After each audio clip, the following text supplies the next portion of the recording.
ତ ବନ୍ଧୁ ସମସ୍ତଙ୍କୁ ଶୁଭେଚ୍ଛା। ଆଜିର ଭିଡ଼ିଓରେ ଆପଣଙ୍କ ଘରକୁ ଏହି ଜୀବଜନ୍ତୁ ଆସିଲେ ଧନୀ ହେବାର ସଂକେତ ମିଳିଥାଏ। ଏହି ଜୀବଜନ୍ତୁ ଆପଣଙ୍କ ଘରକୁ ଆସିଲେ ବା ଆପଣଙ୍କ ଘରେ ବାସ କରୁଥିଲେ ଆପଣଙ୍କ ଭାଗ୍ୟ ଏବଂ କର୍ମ ବଦଳିଯିବ।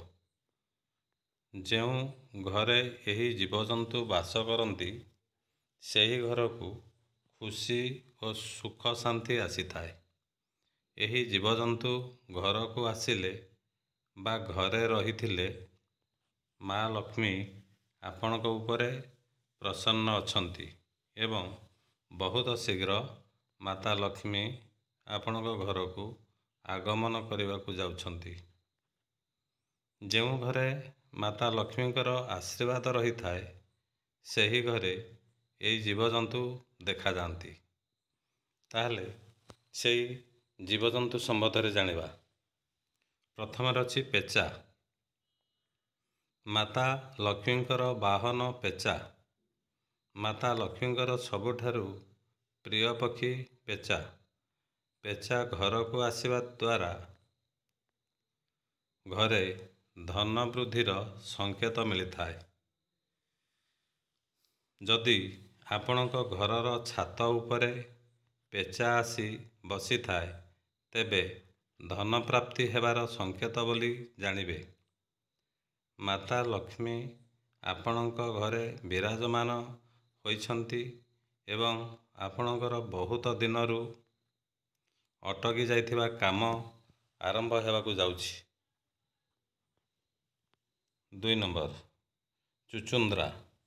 ସାଧାରଣତଃ ଚୁଚୁନ୍ଦ୍ରା ଦିନ ଅପେକ୍ଷା ରାତିରେ ଅଧିକ ଦେଖାଯାଆନ୍ତି। ଚୁଚୁନ୍ଦ୍ରା ମୂଷା ଭଳି ଦେଖାଯାଇଥାଏ କିନ୍ତୁ ତାର ନାକ ମୂଷା ଠାରୁ ଲମ୍ବା ହୋଇଥାଏ। ଯଦି ଚୁଚୁନ୍ଦ୍ରା ଆପଣଙ୍କ ଘରକୁ ପ୍ରବେଶ କରିବା ସମୟରେ ଆପଣ ଦେଖନ୍ତି କିମ୍ବା ଚୁଚୁନ୍ଦ୍ରା ଆପଣଙ୍କ ଘରକୁ ପ୍ରତିଦିନ ପ୍ରବେଶ କରେ ତେବେ ଆପଣ ବହୁତ ଭାଗ୍ୟବାନ। ଚୁଚୁନ୍ଦ୍ରା ଆପଣଙ୍କ ଘରକୁ ଆସିଲେ ସଂକେତ ଏହିକି ଯେ ମାତା ଲକ୍ଷ୍ମୀ ଆପଣଙ୍କ ଉପରେ ପ୍ରସନ୍ନ ଅଛନ୍ତି ଏବଂ ତାଙ୍କର ଅସୀମ କୃପା ରହିଛି। ଯଦି କୌଣସି ବ୍ୟକ୍ତି ଚାରିପଟେ ଚୁଚୁନ୍ଦ୍ରା ବୁଲୁଥାଏ ତେବେ ସେହି ବ୍ୟକ୍ତି ନିଜ ଜୀବନରେ ବହୁତ ସଫଳତା ହାସଲ କରିଥାଏ। ସେହି ବ୍ୟକ୍ତିର ସମସ୍ତ ଦୁଃଖ ଦୂର ହେବାକୁ ଯାଉଛି। ଚୁଚୁନ୍ଦ୍ରାକୁ କେବେ ବି ମାରନ୍ତୁ ନାହିଁ। ଚୁଚୁନ୍ଦ୍ରା ଘରକୁ ଆସିବା ଏବଂ ଘରେ ରହିବା ବହୁତ ଶୁଭ ହୋଇଥାଏ। 3 ନମ୍ବର ସୁନେଲି ପ୍ରଜାପତି। ବାସ୍ତୁଶାସ୍ତ୍ରରେ ବର୍ଣ୍ଣନା କରାଯାଇଛି ଯେ ଏହି ପ୍ରକାର ପ୍ରଜାପତି ବହୁତ ଶୁଭ ସଂକେତ ଧରି ନିଜ ସହିତ ଚାଲିଥାନ୍ତି। ଯଦି ସୁନେଲି କିମ୍ବା ବିଭିନ୍ନ ରଙ୍ଗର ପ୍ରଜାପତି ଘରକୁ ଆସିଥାନ୍ତି ତେବେ ଆପଣଙ୍କ ଜୀବନ ସତରଙ୍ଗରେ ଏବଂ ସୁଖ ସମୃଦ୍ଧିରେ ଭରିଯିବ। ପ୍ରଜାପତି ଘରକୁ ଆସିଲେ ସମସ୍ତ ପ୍ରକାର ଖୁସି ଓ ଶାନ୍ତି ଆଗମନର ସଂକେତ ହୋଇଥାଏ। ଏପରିକି ଘରେ ମାତା ଲକ୍ଷ୍ମୀଙ୍କର ସର୍ବଦା ବାସ ହୋଇଥାଏ। ଏଥିପାଇଁ ଯଦି ଆପଣଙ୍କର ଘରକୁ ପ୍ରଜାପତି ଆସେ ତେବେ ଆପଣ ଜାଣିବା ଉଚିତ ଯେ ଆପଣଙ୍କ ଖରାପ ସମୟ ଶେଷ ହେବାକୁ ଯାଉଛି। 4 ନମ୍ବର ଝିଟିପିଟି। ଝିଟିପିଟିକୁ ବହୁତ ଶୁଭ ସଂକେତ ବୋଲି କୁହାଯାଇଛି। ଝିଟିପିଟିକୁ ମାତା ଲକ୍ଷ୍ମୀଙ୍କର ପ୍ରତୀକ ବୋଲି କୁହାଯାଏ। ଘରେ ଝିଟିପିଟି ଥିଲେ ମାରିବା ଭଲ ନୁହେଁ। ଏକାଧିକ ଝିଟିପିଟି ଦେଖାଯିବା ବହୁତ ଶୁଭ ସଂକେତ କୁହାଯାଏ। ଯଦି 3ଟି ଝିଟିପିଟି ଏକାଠି ଦେଖିଛନ୍ତି ତେବେ ଆପଣଙ୍କର ଧନୀ ହେବାର ସମୟ ଆସିଛି ବୋଲି ଜାଣିବେ। ଏହା ବିଷ୍ଣୁ ପୁରାଣରେ ଲେଖାଯାଇଛି।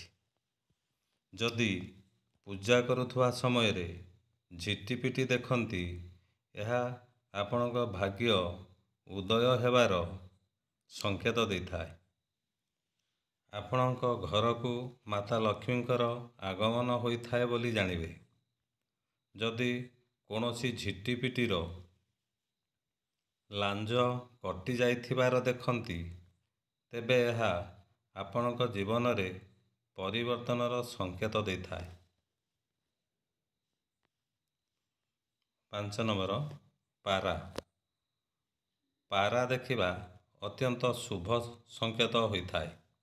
ଯଦି ଆପଣଙ୍କ ଘରର ଛାତରେ ପାରା ତାର ବସା ବାନ୍ଧି ରହିଥାନ୍ତି, ତେବେ ଏହା ଆଗାମୀ ଦିନରେ ଧନ ପ୍ରାପ୍ତିର ସଂକେତ ବୋଲି ଜାଣିବେ। ଧଳା ପାରା ଦେଖିଲେ ଅତ୍ୟନ୍ତ ଶୁଭ ସଂକେତ ହୋଇଥାଏ। 6 ନମ୍ବର, ପିମ୍ପୁଡ଼ି। ଏଠି ନାଲି ପିମ୍ପୁଡ଼ି ହେଉ ବା କଳା ପିମ୍ପୁଡ଼ି ହେଉ, ପିମ୍ପୁଡ଼ି ବହୁତ ଶୁଭ ସଂକେତ ନେଇ ଆସିଥାଏ। ଶାସ୍ତ୍ର ଅନୁସାରେ ଯଦି ପିମ୍ପୁଡ଼ି ପୂର୍ବ ଦିଗକୁ ମୁହଁରେ ଭୋଜନ ନେଇ ଯାଉଥିବ, ତେବେ ଏହା ବହୁତ ଶୁଭ ସଂକେତ। ଏହି ସଂକେତ ଦ୍ୱାରା ଜାଣିବା ଯେ ଆଗାମୀ ଦିନରେ ସୁଖ ଶାନ୍ତି ଆସିବ। ଯଦି ପିମ୍ପୁଡ଼ି ଦକ୍ଷିଣ ଦିଗ ଆଡ଼କୁ ଯାଉଥିବାର ଦେଖାଯାଉଥାଏ ବା ପିମ୍ପୁଡ଼ି ମେଳର ଆପଣଙ୍କ ଘରର ମୁଖ୍ୟ ଦ୍ୱାରରୁ ଘରକୁ ପ୍ରବେଶ କରିବାର ଦେଖାଯାଉଥାଏ, ତେବେ ଏହା ଶୁଭ ସଂକେତ ବୋଲି ଜାଣିବେ। ଏହାଦ୍ୱାରା ମାତା ଲକ୍ଷ୍ମୀ ଆପଣଙ୍କ ଘରକୁ ପ୍ରବେଶ କରିବାକୁ ଯାଉଛନ୍ତି। ତାହେଲେ ଯଦି ପିମ୍ପୁଡ଼ି ପୂର୍ବ ଦିଗକୁ ମୁହଁରେ ଭୋଜନ ଧରି ଯାଉଥିବ, ଶୁଭ।